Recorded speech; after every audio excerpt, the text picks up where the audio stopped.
Oltiin nagaa dhaggeeffattoota keenya sagantaan keenya raadiyoo BBC Afaan Oromoo kibxata onkoloolessa 20 bara 2020 eegaleera. Dhimmi yaala ijaa dhorkamuu obbo Baqqalaa Garbaa fuulleeffannaa keenya har'aati. Baay'ee dhukkubennaan mana yaalaa deemee marfee fudhate. Marfeen kun ija isaa keessa kan inni waraanamu. Hagamammoo dhukkubni sun ulfaataa akka inni ta'eyyuu inni kun namatti himuu danda'a. Haadha warraa obbo Baqqalaa Garbaati booddee bal'inaan itti deebina. Magaalaa Adaamaatti keenyan jigee lubbuu namoota 4 galaafate. Isaan booda Roomatti gad deebi'ee iyyuma dhageenya nu torbaffaa buunee dhumnee gaafa laallu irratti gajjigee jira. Ajaja mana murtii raawwachuu irratti rincichi poolisiin agarsiisu balaa akkamii qaba? Manni murtii hoo maal gochuu danda'a?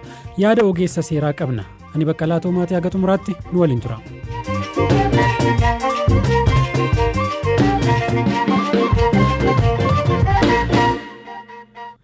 Magaalaa Adaamaatti ijaarsi gamoo of eeggannoo malee ijaaramaa ture lubbuu namoota 4 galaafate. Namoonni 4 hojjettoota humnaa yoo ta'an namoonni biroo 3 ammoo miidhaan irra gahee wal'aanamaa jiraachuu bulchiinsi magaalattii beeksiseera. Adaamaa akka jiruu fi iddoo balaan kun mudate dhaqee ka ture Waahilli koo Buzuwarq olaanaa kana naan jedhu.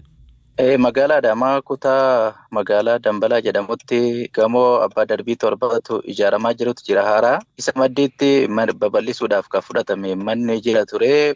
Mana sana girgiddaa yookaan keenyaa isaa gara kaanii irraa diiganii kan gara ollaa isaaniitiin jiru akka dallaatitti hambisanii ture. Keenya santu jigee namooti achi jalatti dallaa biraa ijaaruudhaaf hojjechaa turanii. Keenyaan sun dheerinni isaa haga meetirii 8 akkana hin ta'a kan iddoo sanarratti dhaabbadhee argetti.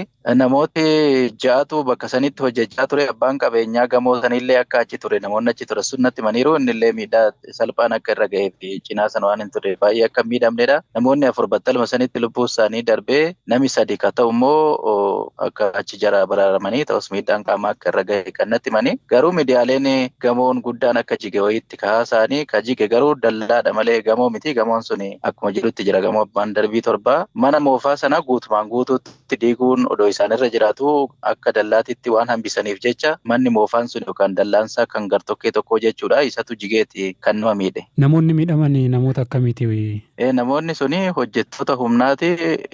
Namoonni du'an 4 isaaniitu dhiirota. Namoonni achi jiran hojii humnaa sanirra kan turan dhiirota kan miidhamanis namootuma hojii humnaa hojjetanidha. Iddoon dhaqe sanitti kan of eeggannoodhaaf godhatanii kan mataa irratti godhatan fa'aa wanni tokko kan isaan achitti kokkufee jira innaan tureetiin dhaqee balaan sun naannoo isaa 4tti ga'een waaree booda iddoo sana kan ilaale. Iddoo sanatti namni hojii humnaarra ture gamoorra hojjechaa ture mucaan ani dubbise kun inni waan achitti ta'e hundumaa ilaalaa ture eegasiis waan ture natti himeera. Maqaan koo Ibsaa Ayyaanaan jedhama. Yeroo balaan kun ga'een torbaffaarran hojjetaa ture gubbaarra. Kazaa lafaanuu seeraamikii furannee ol ba'aa jirra.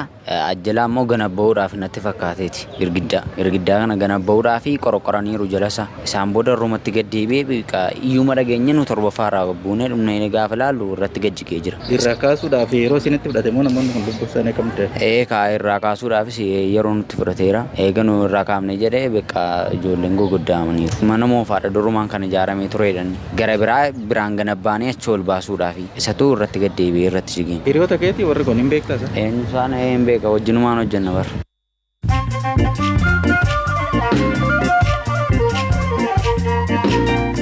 Gidduutti ammoo oduu gaggabaaboon isinitti hima. Manni murtii aanaa magaalaa Bishooftuu barsiisaa yakka gudeeddii barattoota isaa 3 irratti raawwate hidhaa cimaa waggaa 14 adabe. Barattoonni 2 ka ganna 7 yoo ta'an tokko ammoo ka ganna 8 ta'uu kominikeeshiniin magaalaa Bishooftuu beeksiseera. Bulchiinsi magaalaa Finfinnee kutaa magaalaa haaraa 11ffaa Lammii Kuraa jedhamu dabalate. Kutaan magaalaa kun qabiyyee haaraa osoo hin taane lafa kutaalee magaalaa Boolee fi Eekkaa irraa fuudhameen ijaarame jechuun EBC'n gabaaseera. Namoonni qoricha sammuu namaa si'eessuu kookeen jedhamu qabatanii Biraazil Sao Paulo irraa Finfinneetti imalan 14 buufata xiyyaaraa Booleetti qabaman. Namoonni kunneen lammiilee Naayijeeriyaa fi Biraazil ta'uunis himameera. Manguddoon Aljeeriyaa ganna 73tti Yuunivarsiitii Moostagaaneem irraa eebbifaman miidiyaa hawaasummaa irratti leellifamaa jiru. Adde Yaaminaan waggaa 3 erga barataniin booda seeraan digirii jalqabaa argatan. Hidhamtoonni 900 mana hidhaa Baaha Riippaabilika Dimokiraatawaa Koongoo irraa miliqan jedhan qondaaltonni biyyatti. Hidhamtoonni kunneen erga gareen fiinxaleeyyii amantaa Islaamaa mana hidhichaa haleelaniin booda kan miliqanii oduuleen gaggabaaboon isaan kanneen.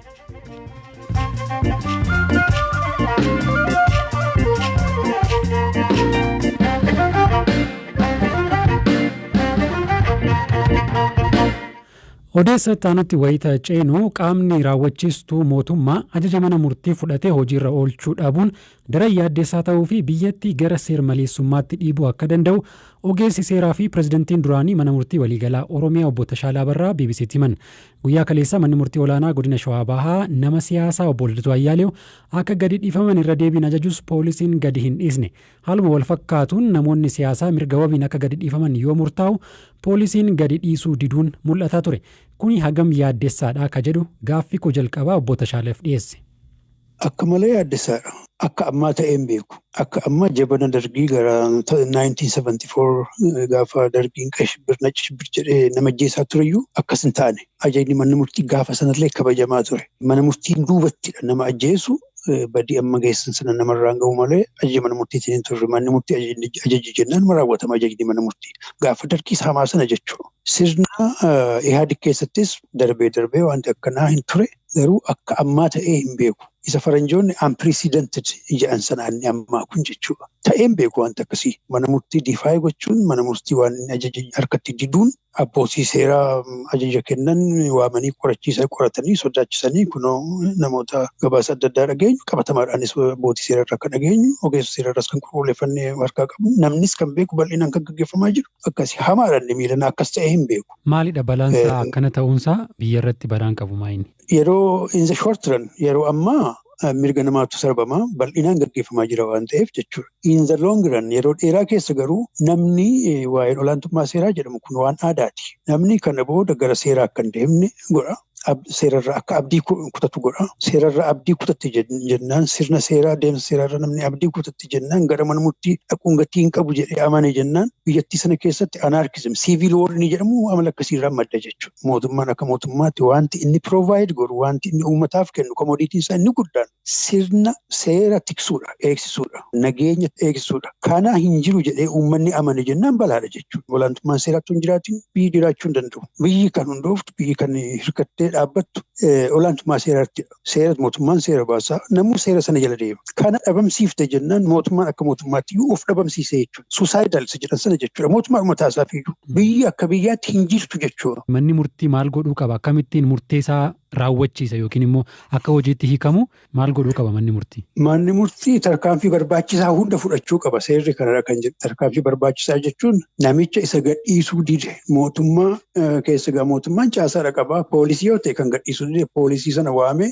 akka inni gadhiisu ajajuun irra jiraata. Abbaa alangaa yoo ta'e abbaa alangaa waamee akka inni dhiyeessu gochuun irra jiraata. Abbaan alangaa inni aanaa irra jiru yoo dide isa sadarkaa zooniitti jiru waamee ajajee akka inni ajaja mana murtii raawwachiisu ajajuun irra jiraata. Yoo inni dide isa sadarkaa koomishinaraatti isa sadarkaa biirootti jiru ajajuun irra jiraata. Yoo inni dide darbee ministeericha waamee gaafachuun irra jiraata. Ministeera haqaa ta'uu danda'a. Muummicha ministeeraa ta'uu danda'a yoo dubbiin isaa hammaate. Hammasitti deemuun irra jiraata manni murtii. Namichi sun haa hidhamu jechuu mindaa isaanii qabu. Mindaa poolisii akka jirutti firiis gochuu danda'a. Amma kanaatti ajajaa ture manni murtii. Gaafa kana jennu manni murtii aanaa abbaan seeraa aanaa tokko humna akkasii hin qabu taanaan ajaji kenne sana raawwachiisuuf humna akkasii hin qabu taanaan olaantummaa seeraa miti manni murtii jira jedhanii haasa'uun hin danda'amu jechuudha.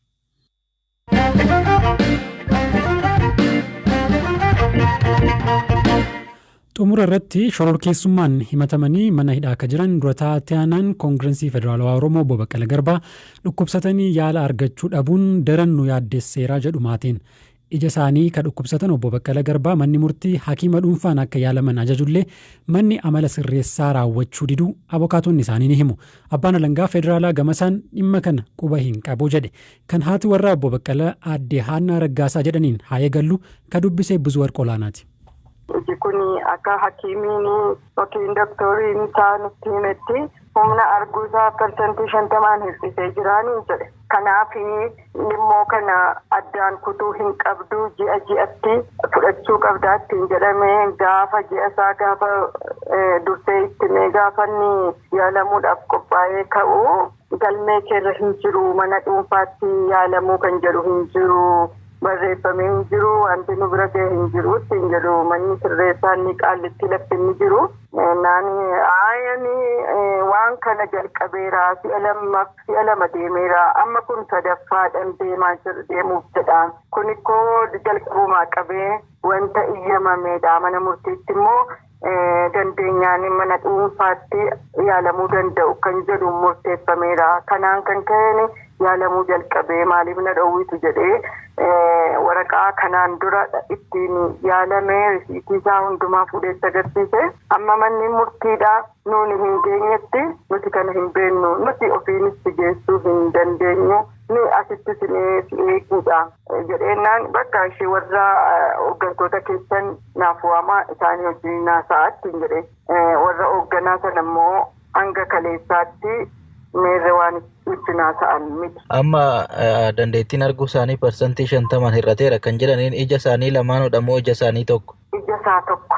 Duumaanuu kan dhukkubu ija tokko ija gara bitaati parsantii 50 hir'iseera ittiin jedhe doktoriin. Kanaaf dhimmoo kana yeroo isaa eeddee hin fudhattu taanaan ammas humni arguu dadhabuusaa kun parsantii isaa dabalaa adeemaa ittiin jedhe. Yaaddoo akkamii qabdu isin akka maatiitti? Nummaa yaaddoo guddaa qabna ilaalimee wanti kun jalqabas kan inni itti isa mudate manuma sanatti.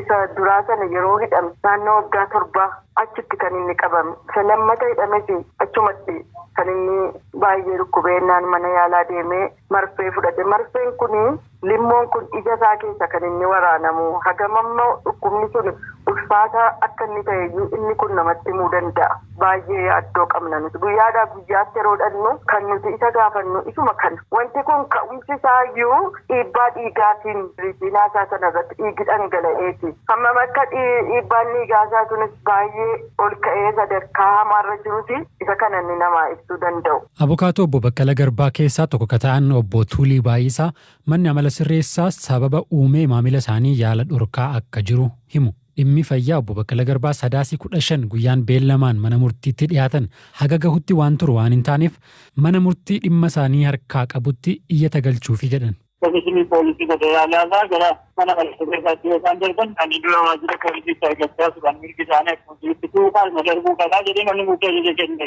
Isaan garii sababa maalii dhiyeessu manni murtii olaanaa ajaja nuun kenne waan ta'eef kana isin raawwannudha. Kanumaan gaafa isaa mana murtii olaanaatti dhiyaatan manni murtii olaanaa fakkaatu waliin duraatiin mana yaalaa fedhii isaaniitti akka yaalaman jedhee ajaja kennee jiru. Dura ajajni mana murtii hin qaqqabnee kan jedhudha. Oodammoo ajajni mana murtii qaqqabee jira hangammaatti sababa adda uumanii mana yaalaa isaan barbaadan. Kanaafuu kun nuuf raawwatan yaala gahaa argachaa hin jiran ni jennee jettu beenu otoo dubbatoo dhalee irraa miti kan yaala dhabee jiru shantatiin sababa yeroo qabamu rukkutanii fi amma ammaa gurri isaa keessina dhaga'an jiru. Haamjaanis yeroo daddana dhukkuba kan jedhu qaba.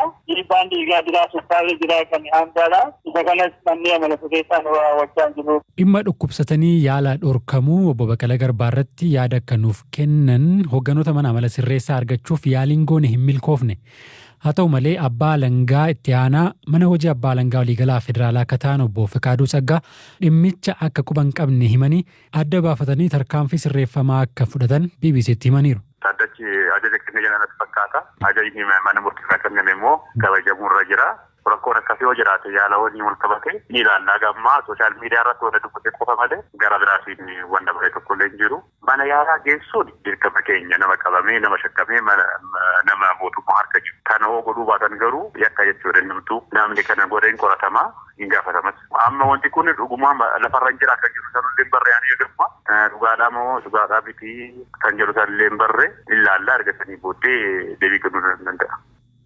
Kabajamtoota dhaggeeffattoota keenya sagantaan keenya kaarraa asumarratti goolabuudhaaf deemna wantoota har'a isin biraan keenya irratti dabalataan marsariitii keenyaa fi fuula feesbuukii keenya irraa odeeffannoowwan bal'aa argachuu dandeessu itti goraatii milladhaa isiniin jenna.